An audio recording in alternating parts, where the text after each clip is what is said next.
Assalamualaikum warahmatullahi wabarakatuh. Halo semuanya, perkenalkan saya Quinsa Audrey Nanditya, kelas 8H dengan nomor absen 24.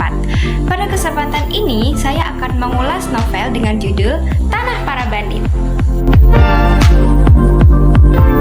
Novel yang akan saya ulas berjudulkan Tanah Para Bandit yang ditulis oleh Terelie dengan genre misteri dan fiksi petualangan yang diterbitkan pada tanggal 14 Februari 2023 dan dirilis oleh PT Sabagrip Nusantara dengan jumlah halaman 436 halaman.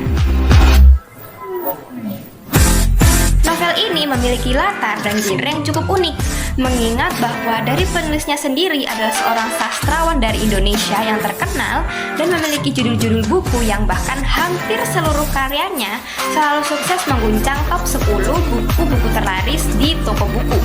Apabila kalian sedang merasa hidup kok gini-gini aja ya, maka solusinya adalah membaca novel Tanah Para Bandit. Dengan bahasa yang mudah dimengerti dan rentetan cerita yang dikemas rapi, novel ini mampu membangun perasaan serta suasana dari buku yang cukup menegangkan. Dengan genre misteri dan fiksi petualangan, penulis mampu membuat pembaca merasa ikut penasaran dan mencoba menerka-nerka tentang siapa dalang dibalik cerita yang dibawakan pada novel ini. Berawal dari sebuah mobil polisi yang berhenti di depan halaman kosan Padma yang menciptakan sebuah kerumunan, Padma memutuskan untuk menguping pembicaraan para polisi dan ibu kos. Sebelumnya, Padma mengetahui bahwa pekerjaan suami ibu kos sehari-hari adalah seorang pekerja pabrik. Ibu kos menceritakan kepada anggota polisi bahwa terakhir kali sebelum suaminya menghilang, beliau menceritakan terdapat sebuah masalah yang sedang menimpa tempat kerjanya. Nina, teman kosan Padma, memberitahu Padma bahwa suami ibu kos telah menghilang. Padma merasa janggal tentang fakta suami ibu kos menghilang, karena menurutnya seorang manusia tidak mungkin tidak meninggalkan jejak walau hanya sejengkal. Karena Nina memiliki bakat untuk menyelidiki informasi seseorang, segeralah mereka berdua mendiskusikan mengenai keberadaan suami ibu kos. Walau ternyata cukup sulit untuk mencari tahu informasi tentang beliau, Nina dan Padma akhirnya menguliti satu persatu semua fakta di balik misteri hilangnya suami ibu kos yang ternyata berkaitan dengan para bandit-bandit yang jabatannya sangat tinggi dan berpengaruh besar pada suatu negara.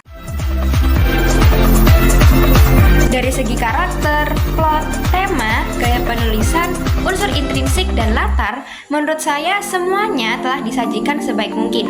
Semuanya ditulis dengan rapi, latarnya tidak membosankan, semua karakter memiliki kemampuan-kemampuan yang unik dan digambarkan sebaik mungkin.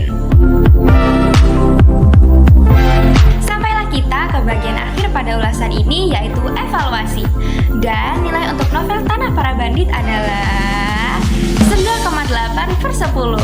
Novel ini benar-benar membuat saya penasaran setengah mati dan mencoba-coba menerka dalang di balik cerita ini. Namun ternyata semua tebakan saya salah besar.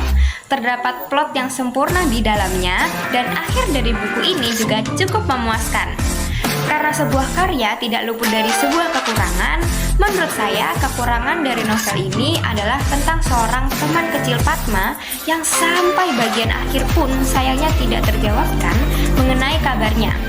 Sebagai masukan, penulis bisa menambahkan cerita singkat mengenai kabar teman Padma tersebut atau melalui QR code yang telah dicetak pada bagian akhir novel tersebut. Sebelum mengakhiri, terdapat catatan yang perlu saya sampaikan bahwa pengalaman membaca seseorang berbeda-beda dan ketertarikan genre seseorang pun berbeda-beda. Maka perlu adanya sifat saling toleransi dan menghargai perbedaan pendapat dalam bentuk apapun. Berakhirlah pengulasan saya mengenai novel Tanah Para Bandit. Saya memohon maaf sebesar-besarnya apabila terdapat ucapan yang kurang memuaskan. Sekian, wassalamualaikum warahmatullahi wabarakatuh.